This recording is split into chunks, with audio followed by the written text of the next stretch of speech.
تعالى أنزله ورسول الله معلمنا. بسم الله الرحمن الرحيم. Assalamualaikum warahmatullahi wabarakatuh.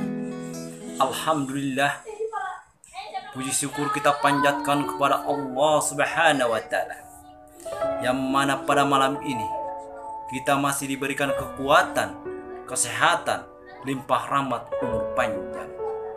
Dan kita tidak lupa juga berselawat kepada junjungan kita Nabi Muhammad SAW, karena beliaulah manusia yang paling mulia di muka bumi ini. Semoga kita di akhir kiamat nanti kita mendapat syafaatnya. Dalam kesempatan ini kami akan berbagi tentang jangan pernah putus asa, saudaraku. Allah Subhanahu wa Ta'ala berfirman, hai hamba-hambaku yang melampaui batas terhadap diri sendiri, janganlah kamu berputus asa dari rahmat Allah Subhanahu wa Ta'ala. Sesungguhnya Allah mengampuni dosa-dosa semuanya. Sesungguhnya Dialah yang Maha Pengampun lagi Maha Penyayang. Dan kembalilah kamu kepada Tuhanmu, dan berserah dirilah kepadanya sebelum datang azab kepadamu, kemudian kamu tidak dapat ditolong lagi. Quran Surat Az-Zumar 53 sampai 54. Dalam dua ayat Al-Quran ini, Allah memberikan jaminan kepada seluruh umatnya untuk tidak pernah berputus asa dari rahmatnya.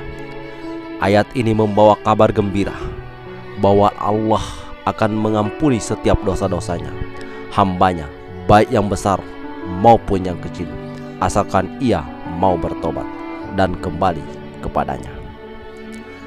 Contoh sebuah kisah sahabat Nabi, yaitu Abu Mihjan, seorang jagoan di medan perang, tetapi memiliki kecanduan untuk meminum khamar. Di beberapa riwayat bahkan menceritakan Abu Mihjan ini lebih dari 40 kali terkena hukuman cambuk akibat kecanduannya minum miras. Berulang kali ia ingin berhenti dan bertobat, tetapi berkali-kali ia terjerumus dalam masalah yang sama, hingga akhirnya pada suatu waktu pecahlah perang Qadisiyah, sementara ia dalam kondisi mabuk dan masih belum sadar sepenuhnya. Singkat cerita, Abu Mihjan tetap dibawa oleh panglima perang saat itu, Sa'ad Ma'alik Abi Waqqas Raya Anhu, ke medan perang dalam keadaan mabuk dan diikat. Setelahnya, karena merasa menyesal akibat kebiasaannya meminum khamar dan mendapati perang hebat saat itu, ia tidak sepenuhnya sadar. Abu Mihjan pun bertobat. Dia menghentikan kebiasaan minum khamar selama-lamanya. Dari kisah ini yang bisa kita petik adalah selepel sahabat Nabi pun tidak mudah untuk keluar dari kebiasaan buruk, tidak mudah menghentikan kebiasaan itu. Namun kita juga jangan berputus asa untuk bertobat dan memohon ridha Allah Subhanahu wa Ta'ala. Kaum muslimin dan muslimat, agar mendapatkan rahmat Allah Subhanahu wa Ta'ala. Yang lagi senang mabuk, sholat agar dapat rahmat, berhenti minum khamar, mabuk.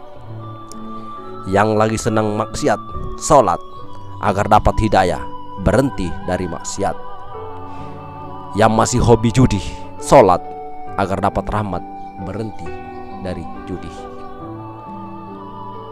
Masih senang makan uang riba, sholat. Masih senang lihat film porno, sholat. Masih senang ngintip orang mandi, sholat. Masih senang gosipin tetangga, sholat. Masih senang nipu, sholat. Masih senang bohong, sholat. Masih senang lacur, sholat. Yang senang iri, dengki, dongkolan, sombong, congkak, sholat. Insya Allah dengan sholat rahmat Allah akan datang. Semua perbuatan tidak diridhoi Allah sedikit demi sedikit akan ditinggalkan, akhirnya hilang. Semoga kita termasuk hamba-hamba yang dirahmati Allah Subhanahu wa taala. Insyaallah. Yang senang mendengarkan kami, insyaallah dapat rahmat Allah Subhanahu wa taala. Amin. Amin. Ya rabbal alamin.